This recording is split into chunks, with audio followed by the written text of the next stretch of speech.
Les États-Unis rejoignent officiellement ce vendredi l'accord de Paris sur le climat signé en 2015 sous Barack Obama. C'était l'une des premières décisions de Joe Biden, révoquer la décision de Donald Trump qui en 2017 a sorti son pays du traité.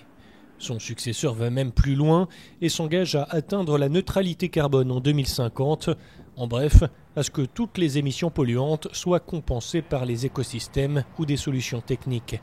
L'Union européenne, qui a fixé le même objectif, se réjouit des possibilités de partenariat. Nous, grâce au fonds de relance, et eux, avec leur plan climat, investissons beaucoup. Nous pouvons montrer la voie et amorcer une forme de concurrence positive dans le domaine des technologies de lutte contre le changement climatique, comme l'a dit John Kerry. Depuis ses premiers discours en tant qu'ambassadeur pour le climat, les exportations font partie de la stratégie.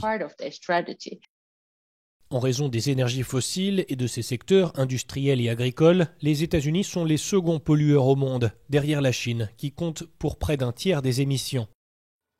Selon les activistes du climat, l'enjeu dans les pays riches est double, rehausser leurs objectifs, mais aussi être plus solidaires des pays pauvres.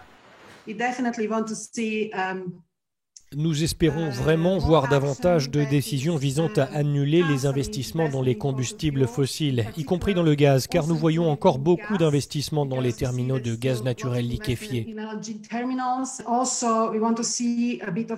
Nous voulons aussi voir plus de leadership mondial de la part des États-Unis et de l'UE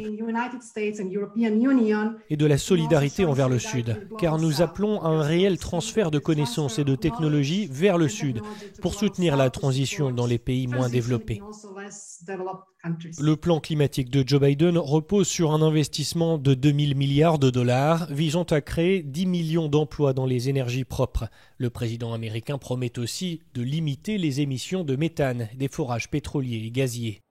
Les entreprises sont au cœur du plan pour favoriser l'innovation et le commerce avec l'UE. Pour qu'une entreprise puisse investir, ce qui est un projet à long terme, elle doit savoir que l'environnement est stable, prévisible et qu'il y a des certitudes.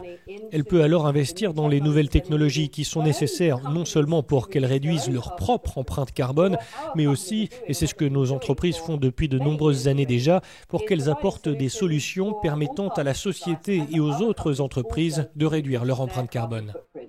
Cette dynamique entre l'UE et les États-Unis pourrait aboutir à de nouveaux engagements d'autres pays dès la COP26 en novembre à Glasgow.